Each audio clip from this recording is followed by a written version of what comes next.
चलो नेक्स्ट चर्चा करवी छे दोस्तों આપણે પેરામેગ્નેટિક પદાર્થની. ડાયામેગ્નેટિક પદાર્થની આપણે ચર્ચા કરી દીધી. હવે આપણે જે ચર્ચા કરવા જઈ રહ્યા છીએ એ ચર્ચા છે આપણી પાસે અહીંયા પેરામેગ્નેટિક પદાર્થની છે. ડાયામેગ્નેટિક પદાર્થની અંદર આપણે એ વસ્તુ સમજી કે ભાઈ એમની પાસે જે ચુંબકીય મોમેન્ટ હોય ને એ કેટલી હોય? શૂન્ય હોય.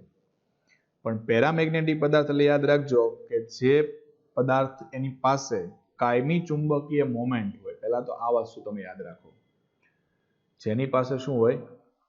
તો કે ભાઈ જેમની પાસે કાયમી ચુંબકીય મોમેન્ટ ધરાવતા હોય, કાયમી ચુંબકીય મોમેન્ટ ધરાવતા હોય, તો તેવા જે પદાર્થો છે ને એને આપણે કહી શકીએ પેરામેગ્નેટિક પદાર્થ. હવે આ બધા ભલે કાયમી મોમેન્ટ ધરાવતા હશે પણ એની પરિસ્થિતિ શું હોય કે ભાઈ કોઈ પણ પદાર્થ છે તો એમની અંદર રહેલી એની જે મોમેન્ટ છે ને એ બધી મોમેન્ટ અસ્તવ્યસ્ત રીતે ગોઠવાયેલી હોય. એટલે તમે પરિણામ લેવા જશો ને તો પરિણામ એની ચુંબકીય ચાક માત્રા એટલે કે એની મોમેન્ટ કેટલી થઈ જશે? શૂન્ય થઈ જશે. દાખલા તરીકે હું તમને એમ કહું, આ એક પદાર્થ છે, બરાબર? હવે આ જે પદાર્થ છે એ પદાર્થની અંદર એક મોમેન્ટ એની આ તરફ છે, બરાબર? મોમેન્ટનું ડાયરેક્શન પણ આપણે બતાવીએ છીએ દરેકની અંદર. બીજી મોમેન્ટ જે છે એનું એ આ તરફ છે, ત્રીજી મોમેન્ટ જે છે એ આ તરફ છે, ચોથી મોમેન્ટ છે એ આ તરફ છે, પાંચમી મોમેન્ટ જે છે એ આ તરફ છે. આ રીતના ઘણી બધી મોમેન્ટ્સ છે પણ બધી કેવી મોમેન્ટ્સ? અસ્તવ્યસ્ત ગોઠવાયેલી હોય. અસ્તવ્યસ્ત ગોઠવાયેલી હોય એટલે પરિણામી ચુંબકીય ચાક માત્રા કેટલી થઈ જાય? શૂન્ય થઈ જાય. અને ચુંબકીય ચાક માત્રા શૂન્ય એટલે એની પાસે કોઈ મેગ્નેટિઝમનો અથવા મેગ્નેટાઇઝેશનનો ગુણધર્મ હોતો નથી. પણ હવે પરિસ્થિતિ શું થશે કે આ જે પદાર્થ છે ને એને તમે જ્યારે સમાન ચુંબકીય ક્ષેત્રમાં મૂકો, બરાબર? સમાન ચુંબકીય ક્ષેત્રમાં જો એને મૂકવામાં આવે તો એ પરિસ્થિતિ દરમિયાન એની જે મોમેન્ટ છે ને એ મોમેન્ટ ચુંબકીય ક્ષેત્રની દિશામાં ગોઠવાશે. ચુંબકીય ક્ષેત્રની દિશામાં જ ગોઠવાય છે.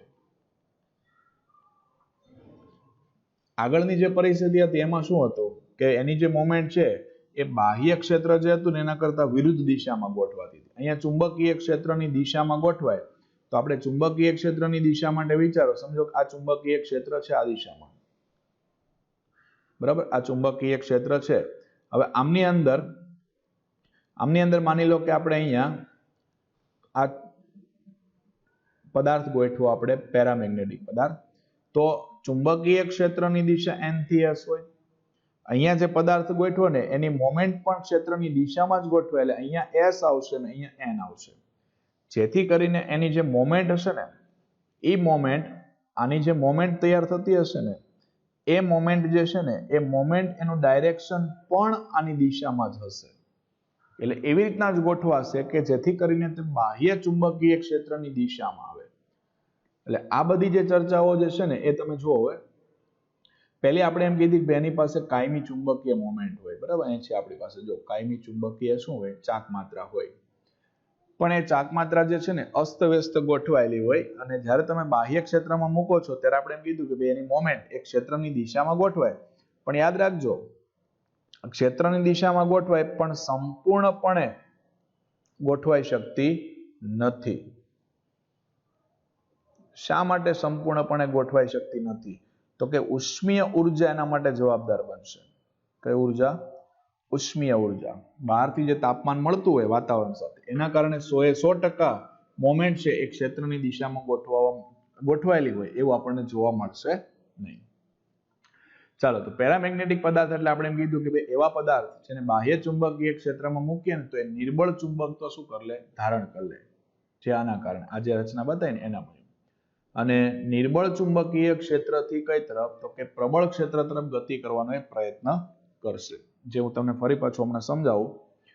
નિર્બળ અસમાંતર અથવા અનિયમિત ચુંબકીય ક્ષેત્ર આપણે ધ્યાનમાં લીધું દાખલા તરીકે આ. હવે આમની અંદર માની લો કે હું એક પેરામેગ્નેટિક પદાર્થને અહીંયા ગોઠવું છું. તો આ પેરામેગ્નેટિક પદાર્થ આપણે એમ કીધું કે એવી રીતના ગોઠવાય જેથી કરીને મોમેન્ટ છે ને એ ક્ષેત્રની દિશામાં આવે. ક્ષેત્ર કઈ તરફ હોય? n થી s તરફ, બરાબર છે? ચાલો, હવે તો ગોઠવણી એવી રીતે થાય કે જેથી કરીને પદાર્થ એની મોમેન્ટ ક્ષેત્રની દિશામાં આવે. અહીંયા એસ ધ્રુવ થાય, અહીંયા કયો થાય એન ધ્રુવ. બસ તો સિમ્પલ છે. તમારી પાસે જોઈ લો, તમારી પાસે જે નજીક નજીકના ધ્રુવો આવે છે આ બંને, આની વચ્ચે શું થાય? તો ભાઈ આની વચ્ચે આકર્ષણ થઈ જાય. બરાબર, આની વચ્ચે શું થાય? આકર્ષણ થાય. આકર્ષણ થવાના કારણે આ એસ ધ્રુવ જે છે એના ઉપર જે બળ લાગશે એ આ ડાયરેક્શનમાં હશે એફએસ. અહીંયા એન ધ્રુવ પર જે બળ લાગતું હશે એ આ ડાયરેક્શનમાં હશે એફએન. કયું બળ વધારે હશે? તો જે પ્રબળ તરફ હોય એ વધારે હોય, તો એફએન વધારે અને એફએસ કેવું? ઓછું. બરાબર, એફએન વધારે અને એફએસ કેવું? ઓછું. ખ્યાલ આવે છે? એટલે જે બળ વધારે હોય એ એના તરફ એ ખસવાનો શું કરે? પ્રયત્ન કરશે. અને એના તરફ ખસવાનો પ્રયત્ન કરે એટલે કઈ તરફ ખસશે? તો તમે આકૃતિ પરથી સિમ્પલ રીતે જોઈ શકો છો કે કઈ રીતે ખસવાનો એ પ્રયત્ન કરશે.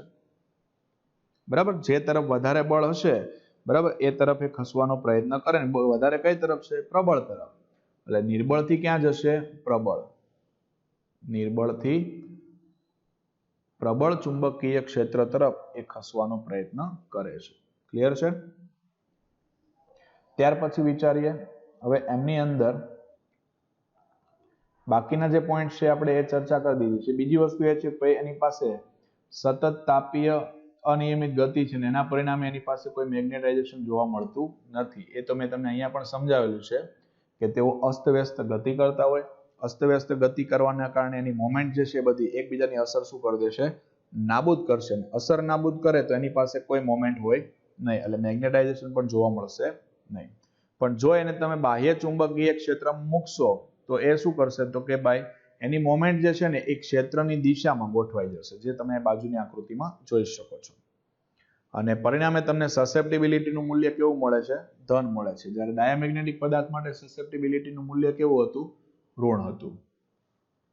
ત્યાર પછી તો કે બાહ્ય સમાન ચુંબકીય ક્ષેત્રમાં આપણે પેરામેગ્નેટિક પદાર્થને ગોઠવો તો આપણે એમ કીધું કે ચુંબકીય ક્ષેત્ર રેખાઓ જે છે એ ચુંબકના સંકેન્દ્રિત થવા મળે છે. એટલે અંદરનું ક્ષેત્ર કેવું થાય? પ્રબળ થાય.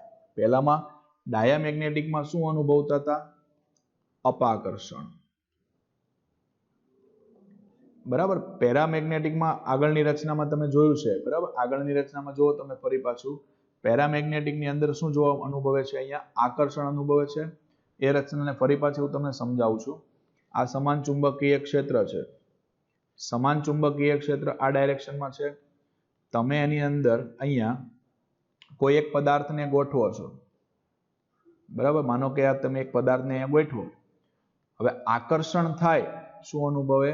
આકર્ષણ. તો આકર્ષણ અનુભવવાના કારણે એ જે ક્ષેત્ર રેખાઓ છે ને દોસ્તો, એ ક્ષેત્ર રેખાઓ ક્યાં આવી જશે? નજીક નજીક આવી જશે. આ રીતે ખ્યાલ આવે છે? ક્ષેત્ર રેખાઓ બધી ક્યાં આવશે? નજીક નજીક આવશે. પહેલામાં અપાકર્ષણ અનુભવતા હતા. અપાકર્ષણ અનુભવવાના કારણે ક્ષેત્ર રેખાઓ ક્યાં જતી હતી? દૂર દૂર જતી હતી. જ્યારે અહીંયા શું થાય છે? નજીક નજીક આવશે. અને પરિણામે અંદરનું જે ચુંબકીય ક્ષેત્ર છે એમાં વધારો થશે. તો કેટલાનો વધારો થશે? તો કે 10⁵ ભાગની અંદર 1 ભાગ જેટલો શું થઈ જશે? વધારો થઈ જશે. બરાબર, 10⁵ જેટલા ભાગમાં હોય એમની અંદર 1 ભાગ જેટલો શું થઈ જશે? વધારો થઈ જાય. એટલે પ્રબળ થશે પણ કેટલા ભાગમાં? તો કે 10⁵ ભાગમાં. બરાબર, 10⁵માં 1 ભાગ જેટલો શું થાય? આનો 1 ભાગ કરો તમે, એટલો વધારો થાય. એટલે 10⁵ એટલો વધારો થઈ જશે. અને કઈ તરફ ખસે છે? તો નિર્બળથી કઈ તરફ ખસે? પ્રબળ ક્ષેત્ર તરફ ગતિ કરવાનો પ્રયત્ન કરશે. ઉદાહરણ છે આપણી પાસે એલ્યુમિનિયમ છે, સોડિયમ, કેલ્શિયમ, ઓક્સિજન અને કોપર ક્લોરાઇડ. આ બધા એના ઉદાહરણો છે. બંનેનો તમે જાતે ડિફરન્સ પણ મેળવવો હોય ને તો તમે ડિફરન્સ પણ જોઈ શકો છો. ડાયામેગ્નેટિક પદાર્થ એની પાસે કાયમી ચુંબકીય મોમેન્ટ હોતી નથી. પેરામેગ્નેટિક પદાર્થ છે એની પાસે કાયમી ચુંબકીય મોમેન્ટ હોય છે, પણ બધી અસ્તવ્યસ્ત હોય છે. જ્યારે ક્ષેત્રને તમે લાગુ પાડશો તો ડાયામેગ્નેટિક પદાર્થની અંદર એની મોમેન્ટ જે છે એ ક્ષેત્રની વિરુદ્ધ દિશામાં ગોઠવાય ડાયામાં, જ્યારે પેરાની અંદર ક્ષેત્રની દિશામાં જ ગોઠવાશે. બરાબર, એ પણ ઉદાહરણ લઈ શકો છો. પછી અનિયમિત ચુંબકીય ક્ષેત્રમાં મૂકો છો તો બંનેની અંદર શું થાય છે? તો કે બંનેની અંદર નિર્બળથી પ્રબળ તરફ ખસવાનો એ શું કરે છે? પ્રયત્ન કરે છે. બરાબર, નિર્બળથી પ્રબળ તરફ ખસવાનો શું કરે છે? પ્રયત્ન કરે છે. સસેપ્ટિબિલિટીની વાત કરશો તો ડાયામેગ્નેટિક પદાર્થની અંદર સસેપ્ટિબિલિટી એનું મૂલ્ય ઋણ થશે, પેરાની અંદર સસેપ્ટિબિલિટીનું મૂલ્ય ધન થશે. પછી બેના ઉદાહરણ આપી દો, તફાવતના રૂપમાં પણ તમે આને જોઈ શકો છો. એટલે આ થઈ દોસ્તો પેરામેગ્નેટિક પદાર્થની ચર્ચા. ત્યાર પછી આપણે વાત કરવી છે 2 માર્ક્સની અંદર એક અગત્યનો પ્રશ્ન છે જે બોર્ડની પરીક્ષાની અંદર પૂછાઈ ગયેલો પ્રશ્ન છે. ક્યુરીનો નિયમ. ક્યુરીનો નિયમ શું કહે છે?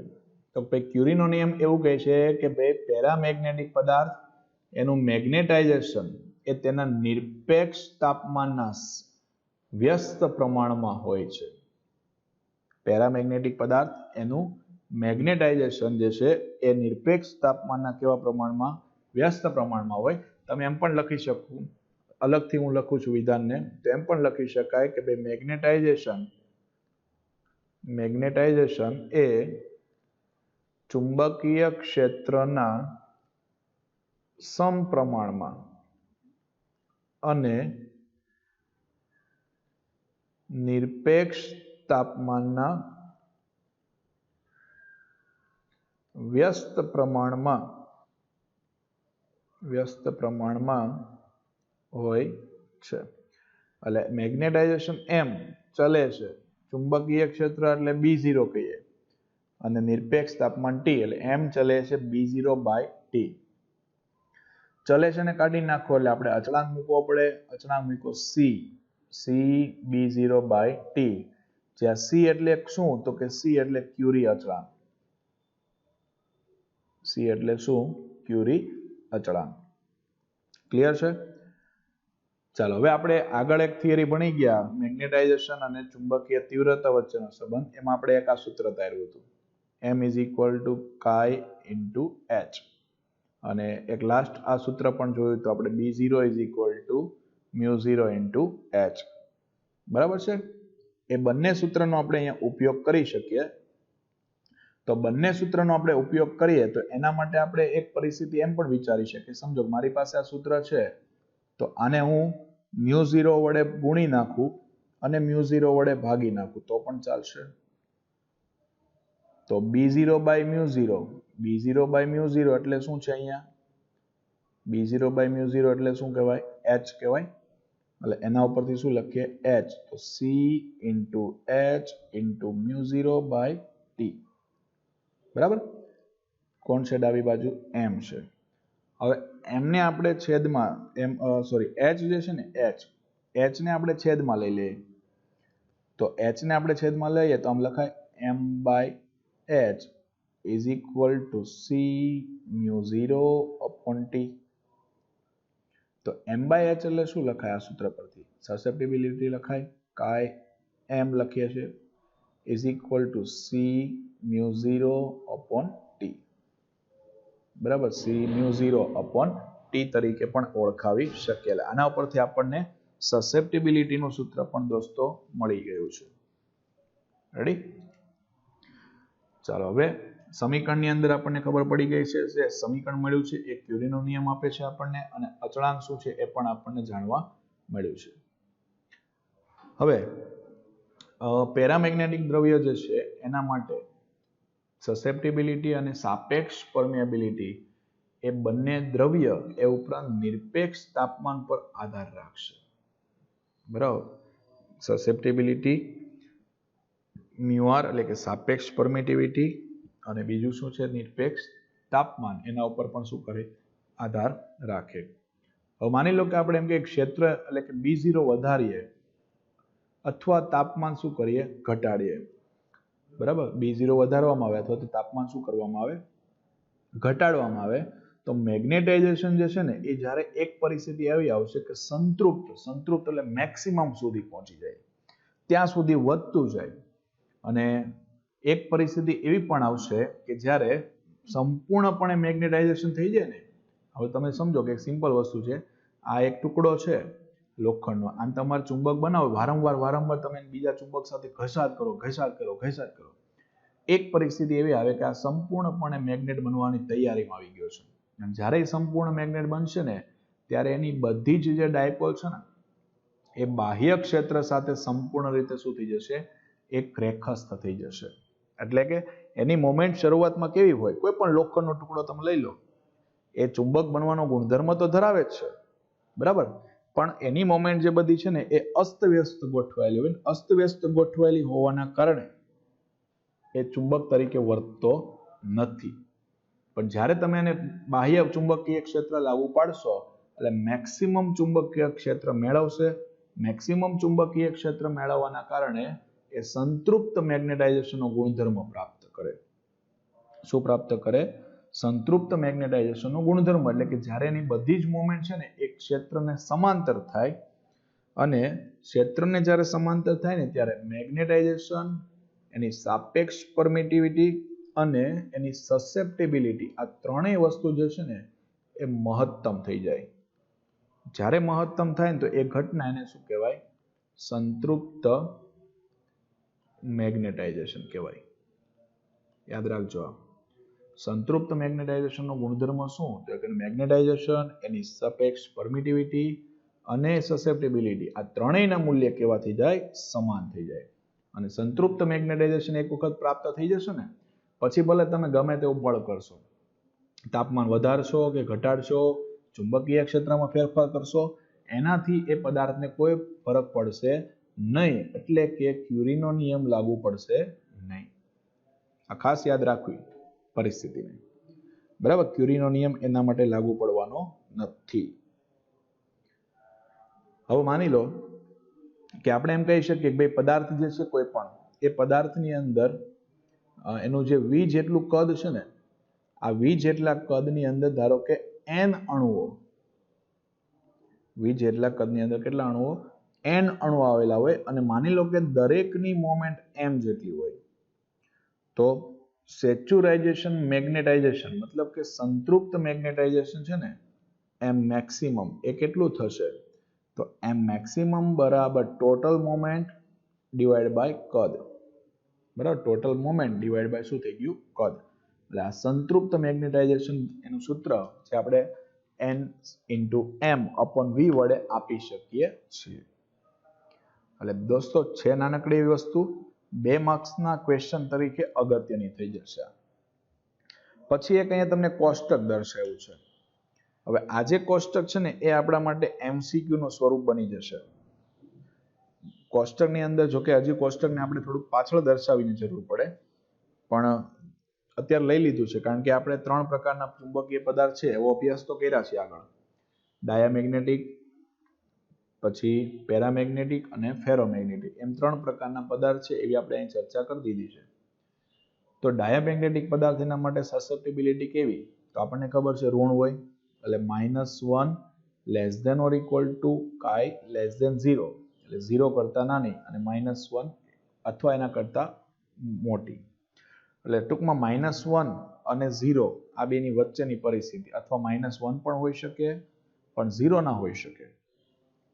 પછી પેરામેગ્નેટિક પદાર્થ છે તો એના માટે 0 થી સ્ટાર્ટ કરી અને એપ્સાઇલોન એટલે આ શૂન્યાવકાશની પરમિએબિલિટી, બરાબર, શૂન્યાવકાશની પરમિટિવિટી તરીકે એને ગણવાનું નથી, બરાબર. માધ્યમની પરમિટિવિટી તરીકે પણ ગણવાનું નથી, પણ એક નાનકડું એક એકમ અથવા એના ભાગ રૂપે લીધું છે કે જે અનંત સુધી લઈ જાય છે, પણ એક્ઝેક્ટલી અનંત પણ નહીં, ઇન્ફિનિટી સુધી.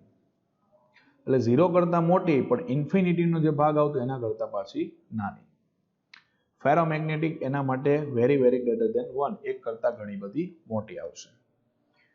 પછી સાપેક્ષ પરમિટિવિટી છે. સાપેક્ષ પરમિટિવિટી ડાયામેગ્નેટિક પદાર્થની અંદર 0 હોઈ શકે અથવા એના કરતા મોટી હોય પણ એક કરતા નાની હોય. પેરામેગ્નેટિકની અંદર એક કરતા મોટું મૂલ્ય હોય અને 1 + ઇન્ફિનિટ એક નાનકડો અંશ છે, 1 ની અંદર એડ કરો નાનકડો અંશ, એ નાનકડો અંશ તમે 1 માં એડ કરશો ને એના કરતા પાછી નાની હશે, અને μr very very greater than 1 હશે. પછી આ છે આપણી પાસે μr લેસ ધેન μ0. ડાયામેગ્નેટિકની અંદર μr લેસ ધેન μ0 અને પેરામેગ્નેટિકની અંદર μ ગ્રેટર ધેન μ0, ફેરોમેગ્નેટિકની અંદર μ વેરી વેરી ગ્રેટર ધેન μ0 છે. સાપેક્ષનું નામ સાપેક્ષ શું હતું આપણી પાસે? Mu R is equal to mu upon mu 0 હતું. એ કન્ડિશનના આધારે વિચાર્યું છે, બરાબર. એટલે આ બેનો તમે ગુણોત્તર લેવાનો પ્રયત્ન કરો છો, અથવા તો મ્યુ આર અને મ્યુ 0 આ બે વચ્ચેનો સંબંધ છે એ ડાયામેગ્નેટિક માટે શૂન્ય અવકાશ માટે વધારે છે, સાપેક્ષ ઓછું છે. પેરામેગ્નેટિકમાં ઉલટું છે અને ફેરોની અંદર very very greater than 1 mu 0 છે. એટલે કોષ્ટકની અંદરથી તમારે અમુક બાબતો યાદ રાખવાની છે જે આપણે આગળ ચેક કરી ગયા છીએ. એક બાબત આ યાદ રાખવી પડશે, પેરામેગ્નેટિક માટે સસેપ્ટિબિલિટી ધન હોય છે એ યાદ રાખવાનું છે.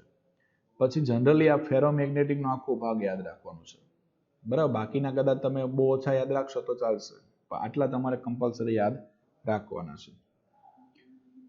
ચાલો, ત્યાર પછી ફેરોમેગ્નેટિક પદાર્થ. ફેરોમેગ્નેટિક પદાર્થ કોને કહે છો આપણે?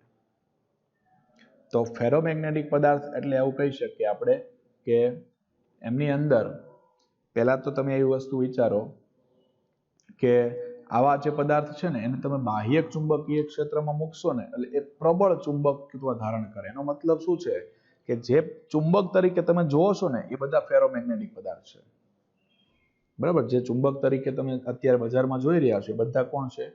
ફેરોમેગ્નેટિક પદાર્થ છે. અને આ ફેરોમેગ્નેટિક પદાર્થ એક કઈ તરફ? તો કે નિર્બળથી પ્રબળ તરફ જવાનું વલણ ધરાવશે, બરાબર. નિર્બળથી પ્રબળ એટલે બધા જ એ થયા ને, નિર્બળથી કઈ તરફ? પ્રબળ તરફ જવાનું શું કરે છે? પ્રયત્ન કરશે. ડાયામેગ્નેટિકમાં પણ એ જ ચર્ચા કરી છે આપણે, પછી પેરામેગ્નેટિકમાં પણ એ જ વાત થઈ છે, અને ફેરોમેગ્નેટિકની અંદર પણ ડાયામેગ્નેટિક પદાર્થની અંદર આપણે એક વાત એવી કરી હતી કે તરફ ખસવાનો પ્રયત્ન કરશે એ પ્રબળથી નિર્બળ તરફ. પેરામેગ્નેટિક કઈ તરફ આવશે? તો પેરામેગ્નેટિક આવશે નિર્બળથી પ્રબળ, અને ફેરો પણ કઈ તરફ આવશે? નિર્બળથી પ્રબળ, બરાબર. ડાયામેગ્નેટિક એ કઈ તરફ? પ્રબળથી નિર્બળ. પેરા અને ફેરા આ બંને કઈ તરફ? નિર્બળથી પ્રબળ તરફ ખસવાનો પ્રયત્ન ધરાવશે. અને ચુંબકીય આકર્ષણ જેવું કામ પેરોમેગ્નેટિકનું છે ને એવું જ કામ થોડું આ ફેરોમેગ્નેટિકનું પણ છે. એટલે અહીંયા મેં તમને કીધું છે, જો વાત કરી છે પેરામેગ્નેટિક પદાર્થની જેમ જ એની મોમેન્ટ ને બધું ધરાવશે. એટલે અમુક ગુણધર્મો એ તમને પેરામેગ્નેટિક પદાર્થ જેવા જોવા મળશે. પેરામેગ્નેટિક પદાર્થ એની અંદર આપણને જેમ ડોમેન જોવા મળી હતી એ જ વસ્તુ અહીંયા પણ છે કે તમે જ્યારે એને બાહ્ય ચુંબકીય ક્ષેત્રમાં મૂકો છો ત્યારે એની મોટાભાગની મોમેન્ટ છે ને એક ક્ષેત્રની દિશામાં ગોઠવવાનો પ્રયત્ન કરશે. અને સમજો ને, મોટાભાગની એટલે મેક્સિમમ એની જે મોમેન્ટ છે એ બધી જ ગોઠવવાનો પ્રયત્ન કરે. ને આપણને ખબર છે કે જ્યારે મોમેન્ટ જે છે ને એ ક્ષેત્રની દિશામાં હોય ને ત્યારે શું કહેવાય? તો કે એ પદાર્થ છે ને એનું મેગ્નેટાઇઝેશન થયું એમ કહેવાય. મતલબમાં એ પદાર્થ મેગ્નેટ બનવાના સંપૂર્ણપણે ગુણધર્મો ધરાવે છે તેમ આપણે ગણી શકીએ છીએ.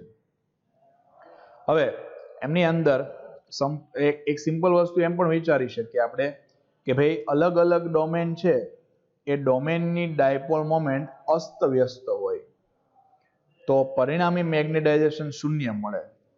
ડોમેન શું છે ને એવું તમને સમજાવું હમણાં. બાજુની તમે આકૃતિ જુઓ અહીંયા. આ પહેલી આકૃતિ જે છે ને એમાં તમને વચ્ચે તિરાડ પડેલો ભાગ દેખાય. તો પહેલી વસ્તુ એક કહી દો, માની લો કે એક પદાર્થ છે. હવે આ પદાર્થ એની અંદર મારે એમ વિચારવું છે ડોમેન. કદાચ તમે કોમ્પ્યુટરની અંદર આ શબ્દનો ઉલ્લેખ પણ કર્યો હશે કમ્પ્યુટરમાં. આ કમ્પ્યુટરની અંદર ડોમેન શબ્દ આવે. ડોમેન એટલે શું? ધારો કે તમારી કોઈ વેબસાઇટ ચાલે છે, તમે પાછળ લગાડ્યું .com .in, તો આ શું છે? તમારી વેબસાઇટ એક સ્પેસિફાઈ નામ સૂચવે છે. દાખલા તરીકે હું એમ કહું કે મારી વેબસાઇટ હોય ધારો કે rkphysicsguru.com અથવા rkphysicsguru.com, તો rkphysicsguru.com છે ને એ પછી બીજો કોઈ વ્યક્તિ એ નામથી એ જગ્યા અથવા એ વેબસાઇટ બનાવી શકે નહીં. મારી જગ્યા છે ને એ રિઝર્વ થઈ ગઈ. એમ હું સમજો કે ડોમેન બંધારણ વિચારું છું. તો આપણા ટુકડાની અંદર આપેલો આપણો આ જે ટુકડો છે ને આ ટુકડાની અંદર આ એક નાનકડો વિસ્તાર વિચારું તો આ નાનકડો વિસ્તાર એક ડોમેન ધરાવે છે. બીજો એક ટુકડો, ત્રીજો, ચોથો, પાંચમો, આ રીતના ઘણા બધા ટુકડાઓ પડશે આ પદાર્થના. તો એ બધા પદાર્થના જે ઘણા બધા ટુકડાઓ પડે ને, એ દરેક પાસે કંઈક ને કંઈક પોતાની જગ્યા હોય, બરાબર? કંઈક ને કંઈક શું હોય? પોતાની જગ્યા હોય. અને પોતાની જે આ જગ્યા છે ને, એ જગ્યાને કહેવાય ડોમેન. બરાબર? દરેક તમે ઇન્ટરનેટ ઉપર કાંઈ પણ વસ્તુ વિચારશો, તો ઇન્ટરનેટ ઉપર તમે કોઈ બી વસ્તુ અપલોડ કરો છો અથવા કોઈ બી વસ્તુ તમે તમારી વેબસાઇટ બનાવો છો, તો તમારે ઇન્ટરનેટ એટલે કે ગૂગલ પાસેથી અથવા અમુક સ્પેસિફિક વેબસાઇટ છે એની પાસેથી તમારે અમુક જગ્યાઓ ખરીદવી પડે કે ભાઈ હું મારી આટલી જગ્યા લઉં છું, તો આ જગ્યાની અંદર હું મારા આટલા ડેટાને સ્ટોર કરીશ. તો એ તમને એક સ્પેસિફિક સ્ટોરેજ આપશે. 1 GB, 2 GB, 5 GB, 10 GB, તમે જેટલા રૂપિયા ચૂકવશો એ પ્રમાણે તમને એક સ્ટોરેજ આપશે. અત્યારે આપણી પાસે આ એક નાનકડો ટુકડો છે, એ આપણા માટે એક ડોમેન છે. એટલે અમુક ચોક્કસ વિસ્તાર જે છે, એ વિસ્તાર એને આપણે શું ગણી શકીએ? ડોમેન કહી શકીએ. અને બે ડોમેન એની વચ્ચે જે દિવાલ હોય ને, એને ડોમેન દિવાલ તરીકે ઓળખવામાં આવે. ડોમેન વોલ અથવા ડોમેન દિવાલ તરીકે ઓળખવામાં આવે છે. આ ખાસ યાદ રાખજો. તો આવી જે ડોમેન છે, બરાબર, એ ડોમેનનું પરિમાણ કેટલું હોય? તો 1 મિલીમીટર જેટલું હોય. હવે તમે સમજી શકો 1 મિલીમીટર એટલે કેવું હોય? ખૂબ જ સૂક્ષ્મ હોય. અને એની અંદર પાછા કેટલા પરમાણુ હોય? તો કે 1011 જેટલા પરમાણુ હોય. હવે આ જે પદાર્થ છે એને તમે બાહ્ય ચુંબકીય ક્ષેત્ર લાગુ પાડશો, તો બાહ્ય ચુંબકીય ક્ષેત્રના કારણે તમારી જે મોમેન્ટ છે ને, એ બધી ક્ષેત્રની દિશામાં શું થઈ જાય? ગોઠવવાનો પ્રયત્ન કરે, જે તમે બાજુની રચનામાં જોઈ શકો છો. અને પરિણામ સ્વરૂપે એક મોટી સાઈઝનો ડોમેન બની જશે. એનો મતલબ શું થયો? તમે બાહ્ય ક્ષેત્ર આપ્યું એટલે બે પરમાણુ જે છે ને, બે ભાગ નાના નાના, એની વચ્ચે રહેલી દિવાલ તૂટશે. એ તૂટે એટલે બંને આ સળંગ ભાગ થઈ ગયો. ફરી પાછા બાજુમાં આ બધા વચ્ચે છે ને ગાઢ આકર્ષણ હોય અને ગાઢ સંબંધ પણ હોય. પણ ક્ષેત્ર તમે લાગુ પાડો એટલે ડોમેનની દિવાલ શું થાય? તૂટે. દિવાલ તૂટતા તૂટતા સમગ્ર પદાર્થની અંદર પછી ફરતી બાજુની એક જ ડોમેન દિવાલ વધે, અંદર કોઈ ડોમેન દિવાલ હોતી નથી. એટલે પ્રારંભમાં બધા કેવા હોય? અસ્તવ્યસ્ત. એક આમ ગતિ કરતો હોય, એકને આમ જવું હોય, એકને આમ જવું હોય, બરાબર, એકને આમ જવું હોય. એ રીતના બધા અસ્તવ્યસ્ત ગતિ કરતા હશે. પછી તમે ક્ષેત્ર લાગુ પાડો છો એટલે બધાની મોમેન્ટ એક જ દિશામાં ગોઠવાય. એટલે એનું શું થઈ ગયું? મેગ્નેટાઇઝેશન થયું. અને મેગ્નેટાઇઝેશન થઈ જાય એટલે એનો મતલબ શું ગયો? એની પાસે પ્રબળ ચુંબકીય ક્ષેત્ર પ્રાપ્ત થઈ ગયું. હવે આજે પ્રબળ ચુંબકીય ક્ષેત્ર મળે એટલે ક્ષેત્ર રેખાઓ કેવી હોય? ખૂબ જ ગીચ હોય, બરાબર. તો જ એ શું કરી શકે? પ્રબળ ચુંબકીય ક્ષેત્ર પ્રાપ્ત કરી શકે. અને એના પરિણામ સ્વરૂપે જ્યારે એને અનિયમિત ચુંબકીય ક્ષેત્રમાં મૂકવાનો પ્રયત્ન કરીએ છીએ ત્યારે કઈ તરફ ખસે છે? પ્રબળ તરફ. જે આપણે આગળ પણ વાત કરી હતી, નિર્બળથી એ પ્રબળ તરફ ખસવાનો પ્રયત્ન કરશે. અને કયા પદાર્થ છે જે ફેરોમેગ્નેટિક તરીકે વર્તે? તો લોખંડ, કોબાલ્ટ, નિકલ, ગેડોલિનિયમ અને ડિસ્પોસિયમ, બરાબર. આ બધા જ જે પદાર્થ છે જે ફેરોમેગ્નેટિક પદાર્થ તરીકે વર્તે છે. અને આ નિકલ અને એની મિશ્ર ધાતુઓ જે છે એનો પણ આ ફેરોમેગ્નેટિક પદાર્થ તરીકે આપણે સમાવેશ કરી શકીએ છીએ, બરાબર. એટલે આ એક વાત થઈ આપણી ફેરોમેગ્નેટિક પદાર્થની. હવે એમની અંદર પાછા બે પ્રકાર પડશે. સખત ફેરોમેગ્નેટિક પદાર્થ છે અને નરમ ફેરોમેગ્નેટિક, કે હાર્ડ અને સોફ્ટ, એમ બે પ્રકારના ફેરોમેગ્નેટિક પદાર્થ છે. બહુ સિમ્પલ છે, જોઈએ ચાલો. સખત ફેરોમેગ્નેટિક પદાર્થ કોને કહેવાય? તો કે જે ફેરોમેગ્નેટિક પદાર્થ એના પરનું બાહ્ય ચુંબકીય ક્ષેત્ર આપણે દૂર કરીએ ને, છતાં એનું મેગ્નેટાઇઝેશન જે છે ને એ જળવાય રહે.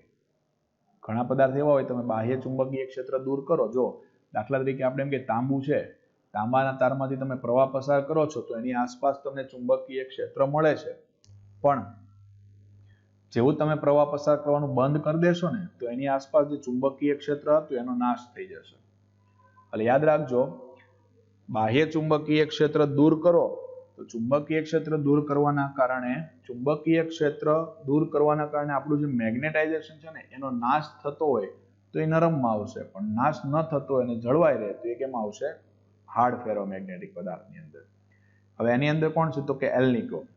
એલ્નિકો એ કોની મિશ્ર ધાતુ છે? લોખંડ, એલ્યુમિનિયમ, નિકલ, કોબાલ્ટ અને તાંબુ. બહુ બધા છે.